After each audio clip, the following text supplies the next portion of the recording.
All right, and we are back. So, for your round 5 feature match. Is it round 5? Hang on.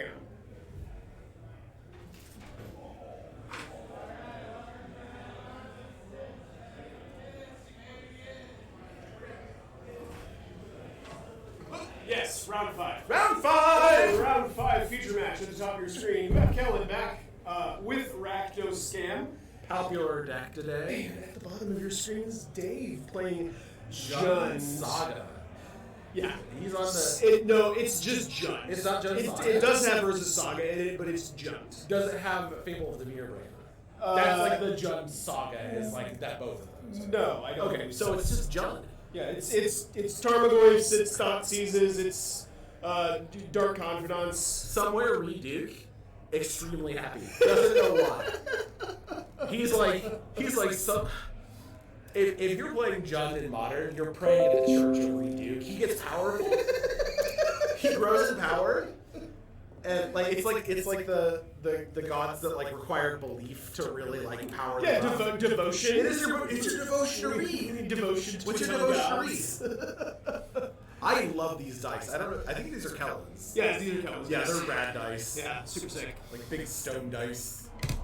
Oh, this is exciting. I haven't seen Jund on camera in a long time. Revealing a Gigantha companion. Who needs blue? Why would you play blue or white? Like, it seems terrible. You don't control the game, just win the game. Yeah, we've seen a ton of black and red on camera. Yeah, every round. Yeah. Oh, so you probably saw that little hiccup we had there. So, this is actually table 2. Oh, sure. Table 1 declined the feature match. So, originally it was mixed up. So half of table 1 and half of table 2 were in the feature match area, and then they were like, "Wait a minute, this is wrong." Unfortunate. Like, all right, love Kellen, love his deck, but we were gonna have a feature, a deck on the feature that I was really happy for. Amulet Titan. Amulet Titan. I'm a big fan of that deck. I think it's super underrepresented, and the pilot is so proficient. Yeah, he like, is. It's like watching a person do trick shots in the air. Like, Yeah. he generally wins on turn 2 or 3. It's sort of nuts. So turn 1 Ragavan out of Rakdos Scam is going to get met with a fatal push. He pushed of the Dave. monkey. We'll head back over to Rakdos Scam. It looks like a fetch land is going to find a swamp. Not the fastest start for a scam. Yeah, I mean, monkey pretty reasonable. Monkey pretty turn good. 1. Monkey good. We've confirmed monkey good. Here's 2 mana for a Daffy Voidwalker. Gonna pass back over to Jund. Voidwalker, always good. I think it's just the most reasonable turn to play. Daffy Voidwalker? Yeah. It's pretty good when your opponent has Tarmogoyf in their deck. Yes. It stops fueling the Goyf. It stops them from fueling Goyf. And it basically, if your opponent has any kind of top end that you can strip out of their hand, Sure. you just get to play that. Here is a Urza Saga for a Ragavan And a Shadow Spear. What? Shadow Spear, very good card. Great target for Urza Saga to find. Yep. And it's a way for Jund or any deck with it to stabilize because it gives the creature lifelink and trample. Mm-hmm. It also makes the One Ring not indestructible. It can, yeah. If you want to blow it up with just a regular destroy effect, I don't know if anybody's counting on it, but it's definitely the flavor text. Urza Saga going to go up to Chapter 2 here. Looks like Ragavan is going to get in the red zone. Probably 2 mana for a Terminate. Oh, yeah. Didn't realize that Rakdos game was on Terminate. Hard Terminate. Yep. I guess we've seen some builds that don't have it, and we've seen some that have. I don't think Johnny was on Terminate. He was just on Furies. Right? I mean, I don't recall. I I believe Rakdos game usually has between 1 and 3 copies of Terminate. And now... Not that unusual. So Kellen has access to that Ragavan now. Yep. Which I don't think that you're trading in necessarily for the Ragavan. You can, if he wants to generate some additional card value. Look, another monkey. And a Tarmogoyf. So the Goyf is a instant land creature. It's a 3/4. Pretty good sized threat. Not going to block that Daffy Voidwalker in any capacity, unfortunately. Yeah, can't do it. Although you can suit it up with a sphere and start just gaining life. Offset any of the damage the Voidwalker would do. Yeah, that's the thing you can do. I like that. Yeah, so 3/4 because we have instant land creature, all in Kelvin's graveyard, all over there. When the Saga goes up next turn, it's going to add enchantment. It won't because it'll get exiled. Under the Voidwalker. Yeah.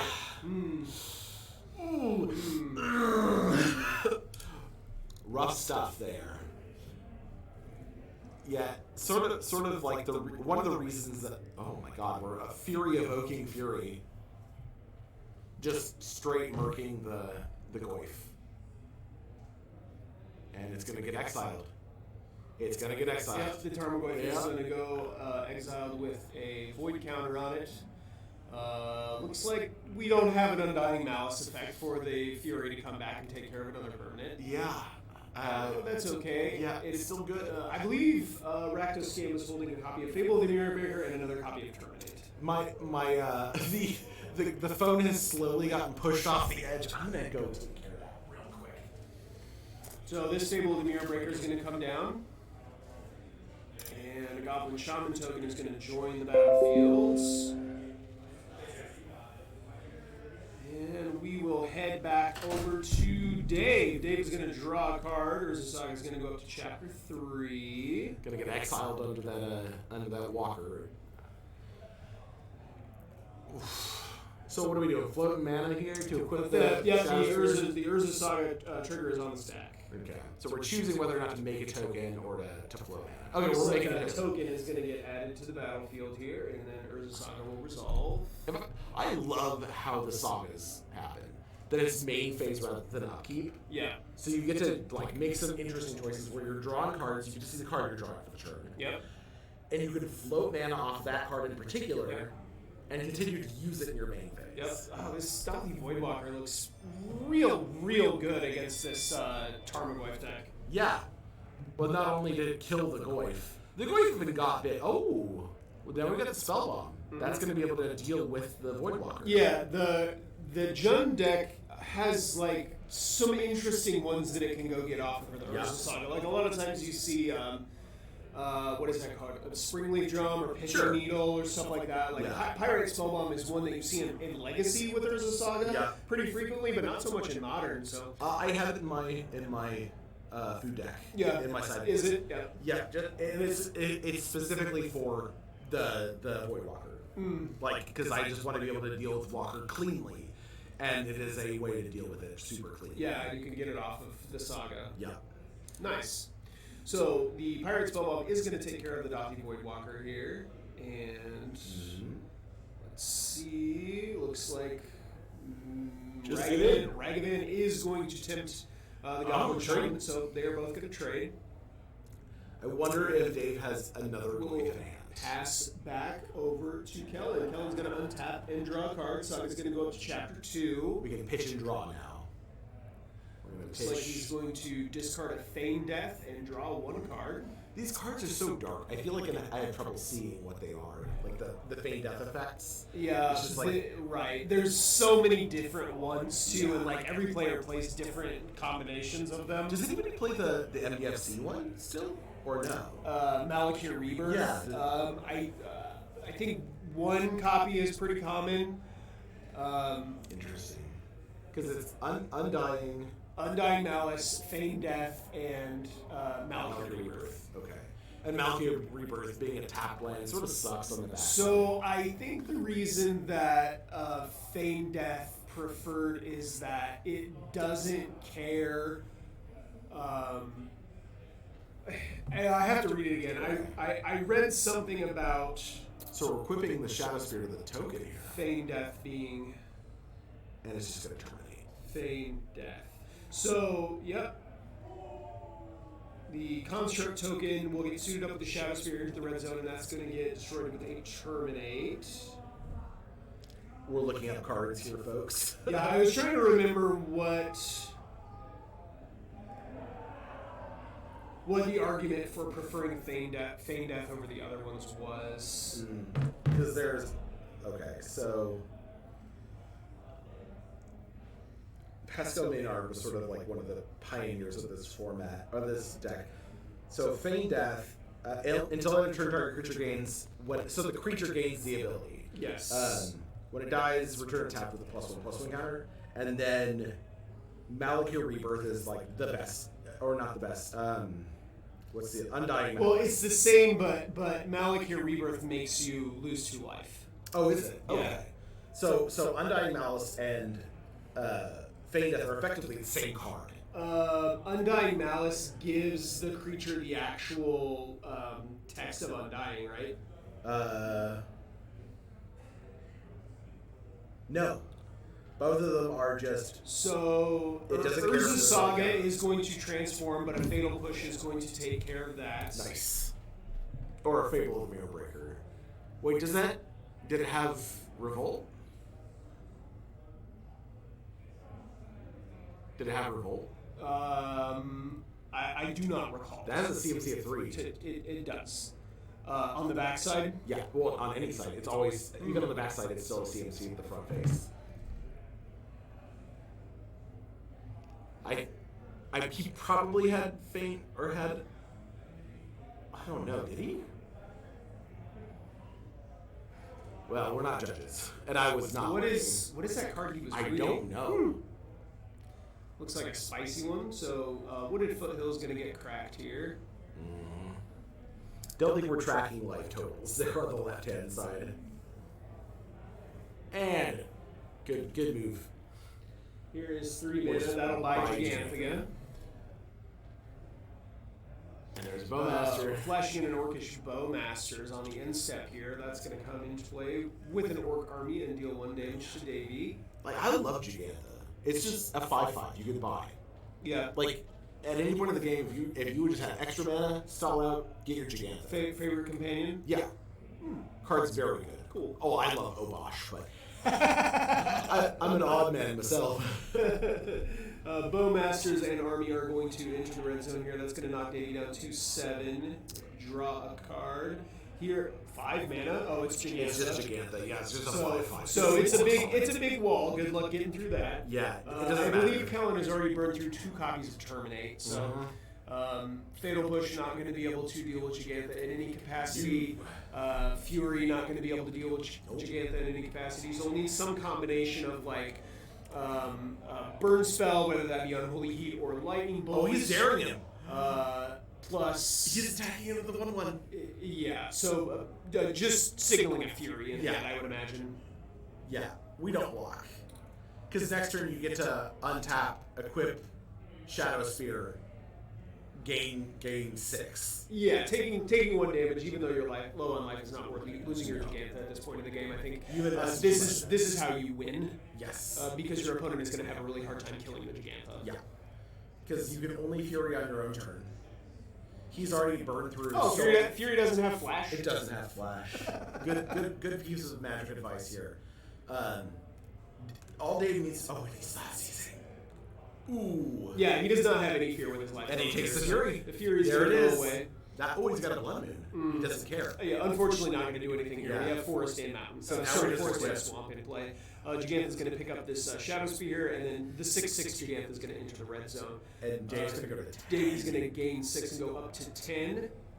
That is quite a swing. Kellen is going to go down here, and we will head back his way. Fresh card coming off the top here. He's going to need a good one. Is it a kill spell? Is it a kill spell? Oh, it's a Fable? It might be a little too late. Well, at this point, the Arc Army is going to be able to. I guess the Gigantha has Trample. So Yep, it has Trample and Life. let's see. We got 1, 2, 3, 4. So even a block from everybody is not going to be good enough. Both of these creatures, no, yes, maybe. So Both creatures going to enter the red Okay, zone. Taking 2. Does Dave just have an answer for that? He's got There's an an Unholy Heat for Yeah. the Orcish Bowmasters. Taking 1. Wow. And we'll pass back Davies' This way. game's been So wild, man. untap and I thought- Gigantha back in the red zone. Kellen really had a stranglehold at the beginning of the game. Because he had the Voidwalker that was just eliminating all of Dave's game plans there. Sure. And now Dave's just got him dead on board. Like, this is... all it needs is a lightning bolt. Does Dave play lightning bolt? Does modern lightning bolt? Oh, of course. Haven't seen a lightning bolt in the deck yet appear, but I am confident he has them in his deck. And it looks like Jund is going to take this one down, so these players are going to jump into sideboards, and we'll be right back. Love you. Sideboard action there. Oh, yeah? Some hot sideboard on sideboard action. What'd you get, bud? So Rakdos Scam has taken out a couple of Ragavans, a Lightning Bolt, and a couple of Fable the Mirror Branders, and brought in 2 copies of Leyline of the Void, 2 copies of Engineered Explosives, and a Pithing Needle. Engineered Explosives. Interesting. Yeah, Engineered Explosives, like, it's so good at being able to, destroy multiple permanents. Like, this Jund deck is looking for, like, 1-for-1 exchanges until a point where it can really pull ahead, with a very large threat or, like, multiple small threats. Or a Judantha. Right. And the Engineered Explosive, just being able to come down and deal with, 1s, 2s, 3 drops, multiple iterations of them. Yeah, 2-for-1 your opponents, that's how you beat a Jund deck. How did Scam sideboard? Interesting. Okay, so Scam, I think, wants to go faster. Or not Scam, Jund wants to go faster. So what he did was he took out 2 copies of IOK and a Chromatic Sphere, which I didn't know he was on.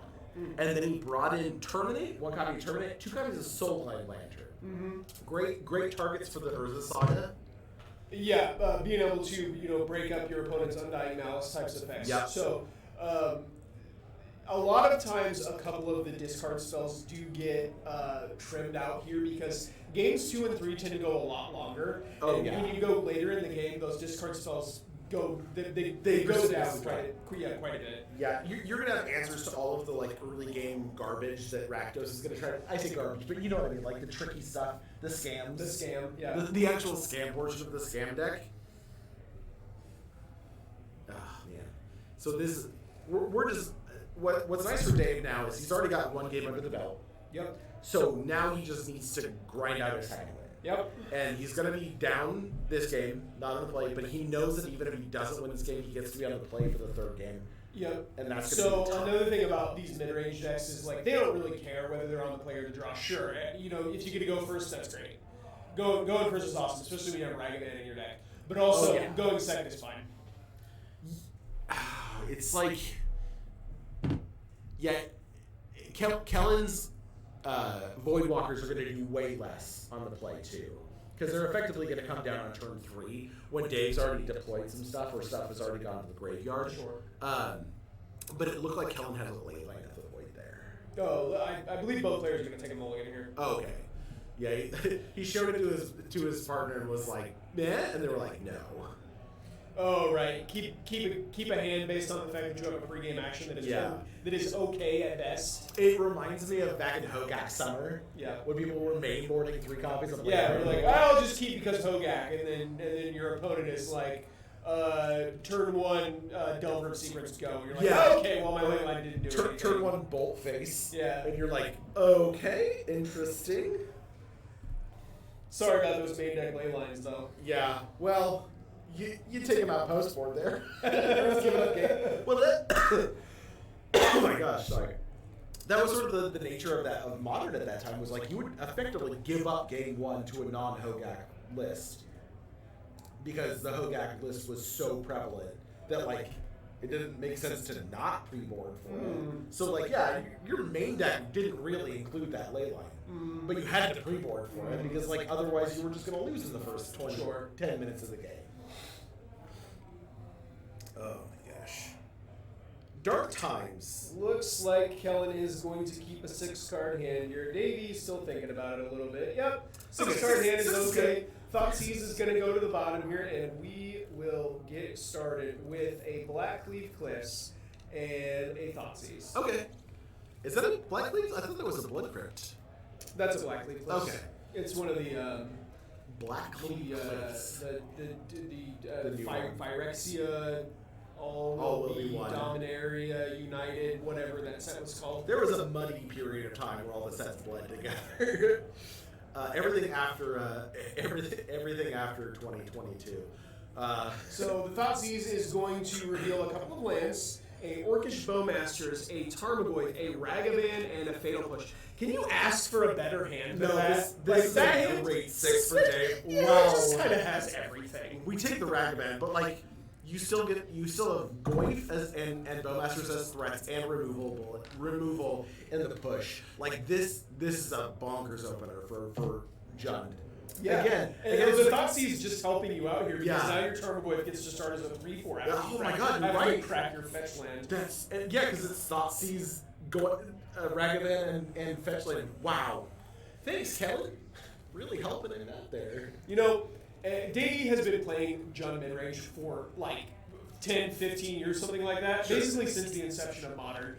You saw him there. He bottomed to Thoughtseize. Mm-hmm. Because he knows that Thoughtseize is like a little bit less valuable in this in this matchup. So Davey choosing to bottom the Thoughtseize, Kellen keeping it. Yeah, because that's Kellen's whole game plan. For Dave, that's just like that's the supportive plan. It's just he wants to 1-for-1, and that's just a way to 1-for-1. Yeah. And so his threats were better. Dothy Voidwalker on turn 2 from Kellen here is going to get met with a Fatal Push from Davey. Fatal Push is going to go away. Unfortunately. Goyf would have been a 4/5. Unfortunately. It'll probably be fine. I believe that one or both players have additional instants in their decks. A 3/4 Goyf, not that bad. So with the Dothy Voidwalker out of the way, we're going to head back over to Davey. He will untap and cast. Is he just gonna hold up mana and Tarmogoyf? Oh, he's just gonna slam Goyf. You don't think he's gonna Bowmasters? Oh, I was wrong. Oh, times have changed. It's been a while since I've played Jund. Your boy finger guns haven't had a chance to cast Bowmasters in Jund yet. Well, here is a Blood Moon, so this Wooded Foothills is gonna get cracked here. Yeah, that's so smart. Interesting that Kellen left in the Blood Moons. Yeah, I guess. All right, so one of the other reasons Gigantha is so good is he has the flavor text of tapping for Wooburg. Did you know that? That card's crazy. I am aware. So, the Blood Moons, again, kind of like the Thoughtseizes, they tend to be less good the longer the game goes on.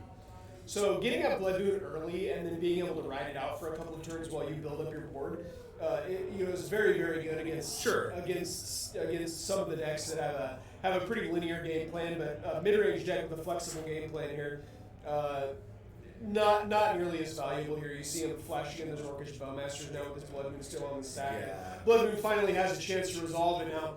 It's done basically nothing. Opponent has 2 power in play already, and colors of mana that they need. Kellen took a turn off there, effectively. Right. It was basically just time walk for Davey. Here's a Tarmogoyf going to join the party. It is a 3/4, I believe. Another mountain is going to join the battle. Land creature sorcery. Yeah, just a 3/4 there. You and I are pretty good at doing Tarmogoyf math. Hey. And there's a grief. You get land and land. It's just lands. Oh my gosh, that is the lowest value grief I've ever seen in my life. A 4-mana 3/2 with Menace? Yeah. Your draft uncommon? and now Goyf is just going to start slamming. Like, it's just going to slam in every turn. And Kellen I suppose without being able to make this army bigger, Goyf is really the only thing that can attack profitably here. Yeah. I don't know that there's... Dash Dragon Man. We offer the trade... offer the trades. 100%. Yeah. That Dragon Man is never getting better. Like, why keep it in hand? Looks like the Ragavan is just going to connect, so Davey will get an opportunity to add a Blood Moon of his own to the battlefield. Yeah. I would say he's probably going to nope out of that. Yep, looks like the Blood Moon is just going to go away. Davey's going to play another mountain. And it looks like he will just pass back over to Kellen. Ragavan will return to hand. Why would I need something other than mountains? I've already got my green mana. Kellen is just going to add a land to the battlefield and... Oh, it's a treasure. Okay. Yep. It's not the right treasure token, but I'll allow it. The correct ones have my face on it. And Patreon.com/TGDadsPodcast. Go check us out. Oh. Yeah, Kellen's sort of in a rough spot here. It looks like he's flooding a little bit too. He's got 5 lands in play, which is not ideal. So at this point, Davey can... Did he buy Gigantha? Yes, he bought Gigantha last turn, I believe. I mean... Oh, wait. Maybe not. I don't know where Giganta To is. be completely honest. Well, maybe he can't have Giganta as his companion anymore. What did he sideboard in? Did he sideboard in something with double pips? I thought he showed it. Okay, so we've got a Terminate coming down. Probably going to take care of Boyf. I don't know that it matters a whole heck of a lot. Because we're either trading... Okay, we're going to... Oh, the trader actually fixed his mana, too. And we have another Bowmaster. The Grief blocked the token, made the... Then the Bowmaster made the token bigger? Yeah. The token? Yeah. So he was able to slam it for the same amount. Because the treasure from Ragavan was able to... And here's an Undying Malice. Probably not. Oh my gosh, that was crazy. So, Kellen now in lethal range. Are we going to play a 3-drop? Looks like Ragavan is going to go back. Oh, he does have the Giganta. Giganta Okay, in his hand. Yes, you can see it now. A gentleman playing with his hand revealed. So we will head back over to Kellen. Kellen is just going to pass back. Kellen head in hand, I think having a rough draw. Yeah. And we're just going to slam in the monkey again. I mean, why not, right? Like, it's generating Here value. is an attack for 5. I believe Kellen has had a pretty reactive draw here. So, once again, you know, I think kind of just going back to the whole thing I was talking about experience. Yeah. You know, he valued a few cards like a little bit lower than I think. Yeah. You know, they should be evaluated, like the Thoughtseize, for example. He flooded out so hard. He did. Yeah, very unfortunate. He drew a whole bunch of lands there at the end of the game. Dave is going to take this one down 2-0. That was our first 2-0. Our first 2-0, yeah. First 2-0 of the day. Every other game that we Poor watched guy. has been a 3-game set. So, yeah.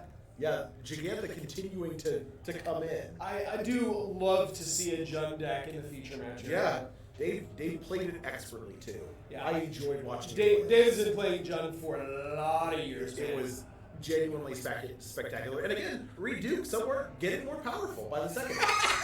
About to butt his hair like has reached his waist now, is flowing in the wind.